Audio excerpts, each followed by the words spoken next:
اعوذ بالله من الشیطان الرجیم بسم الله الرحمن الرحیم پروردگارا به صد بهارهای دیگه برسید جوانهای تن صحت باشین دل به غم باشین چی مراد دارین چی مقصد دارین به مراد و مقصد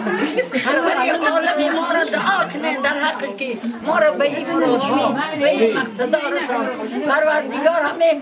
رئیسای پیدامات ما را پروردگار تن صحت داره تمام رئیس روی دنیا را تن صحت باشن دل به غم باشن نگو که خیلی دلبر چی مراد دارن چی مقصد دارن سلطت های برا همشان به مراد و مقصد برسن آمین اکبر